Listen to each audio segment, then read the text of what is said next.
শিক্ষার্থীদের কোটা সংস্কার আন্দোলনকে ঘিরে জাতিসংঘের কাছে বাংলাদেশের নিরাপত্তা বাহিনীর বিরুদ্ধে মানবাধিকার লঙ্ঘনের বিশ্বাসযোগ্য তথ্য প্রমাণ রয়েছে। এছাড়া এ আন্দোলনে নিরাপত্তা বাহিনী অতিরিক্ত বল প্রয়োগ করেছে বলেও সংস্থাটির কাছে বিশ্বাসযোগ্য তথ্য প্রমাণ রয়েছে। এর প্রেক্ষিতে জাতিসংঘ গভীর উদ্বেগ প্রকাশ করেছে। এছাড়া যে কোনো পরিস্থিতিতে পদক্ষেপ নিতে জাতিসংঘ প্রস্তুত বলে জানানো হয়েছে। সোমবার ২৯ জুলাই মহাসচিবের মুখপাত্র স্টিফেন ডুজারিক এক ব্রিফিংয়ে এসব তথ্য জানান। প্রথমে তিনি বাংলাদেশ ইস্যুতে একটি বিবৃতি পাঠ করেন, এরপর প্রশ্নোত্তর দেন। শুরুতেই বিবৃতিতে তিনি সব ধরনের সহিংসতার দ্রুত, স্বচ্ছ ও নিরপেক্ষ তদন্ত পুনর্ব্যক্ত করেন এবং এর জন্য যারা দায়ী তাদের জবাবদিহি নিশ্চিত করার আহ্বান জানান। Also, an update on Bangladesh, and I can tell you that the Secretary General remains deeply concerned about the situation in Bangladesh.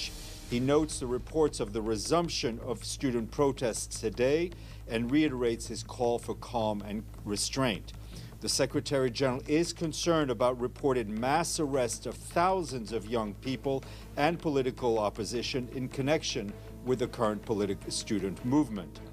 The Secretary General underscores the importance of due process and the right of freedom of expression and the right to peaceful assembly. He is also alarmed by emerging reports about the excessive use of force by security forces and credible evidence of human rights violation.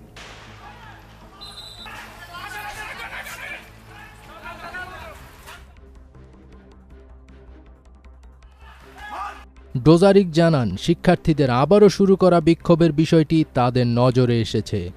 চলমান পরিস্থিতি নিয়ে জাতিসংঘের উদ্বেগের বিষয়টি তুলে ধরতে অব্যাহতভাবে ঢাকা এবং new ইয়র্কে বাংলাদেশের সংশ্লিষ্ট কর্তৃপক্ষের কাছে বার্তা পাঠানো হচ্ছে বলে উল্লেখ করেন তিনি। ব্রিফিংয়ের শুরুর দিকে পোডিয়াম থেকে বাংলাদেশের চলমান পরিস্থিতি নিয়ে জাতিসংঘ মহাসচিবের বিবৃতি পড়ে শোনান ডোজারিক। তিনি বলেন, যথাযথ আইনি প্রক্রিয়া মেনে চলা, মত প্রকাশ এবং শান্তিপূর্ণ সমাবেশের স্বাধীনতার অধিকারের ওপর গুরুত্বারোপ করেছেন মহাসচিব।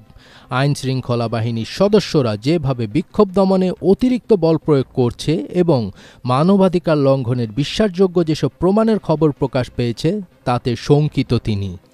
He reiterates his call for all acts of violence to be investigated promptly, transparently, and impartially, and for those responsible to be held to account.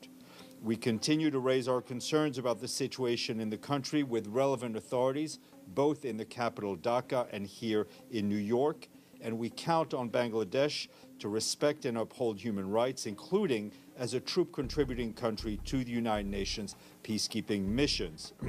We've taken note of the statements by the Bangladeshi authorities that UN-marked vehicles are no longer being deployed within Bangladesh, and we remind and reiterate that UN troop and police contributing countries are to use UN insignia and equipment marked with the UN insignia only when they are performing mandated tasks as UN peacekeepers in the context of their deployment within a UN peacekeeping operation. সব ধরনের সহিংসতার ঘটনা দ্রুততা, স্বচ্ছতা এবং নিরপেক্ষতার সঙ্গে তদন্ত করে দোষীদের শাস্তির আওতায় আনার আহ্বান পুনর্ব্যক্ত করেছেন জাতিসংঘ মহাসচিব। ডোজারিক আরও বলেন, বাংলাদেশের চলমান পরিস্থিতি নিয়ে ঢাকা এবং নিউ ইয়র্ক উভয় জায়গায় সংশ্লিষ্ট কর্তৃপক্ষের সঙ্গে আমাদের উদ্বেগের বিষয়টি অব্যাহতভাবে বলে যাচ্ছি। জাতিসংঘের শান্তিরক্ষা মিশনে অন্যতম শীর্ষ শান্তিরক্ষী প্রেরণকারী দেশ হিসাবে আমরা বাংলাদেশকে মনে করিয়ে দিতে চাই তারা যেন মানবাধিকারকে সম্মান জানায়।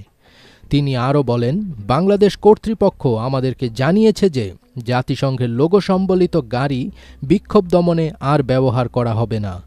আমরা একটি বিষয় আবারও মনে করিয়ে দিতে চাই এবং পুনরাবৃত্তি করতে চাই যে যেসব দেশ শান্তিরক্ষা মিশনের সদস্য পাঠাবে তারা যেন শুধুমাত্র শান্তিরক্ষা মিশনের নির্ধারিত দায়িত্ব পালনের সময়টাতেই জাতিসংঘের লোগো সম্বলিত গাড়ি ব্যবহার করে।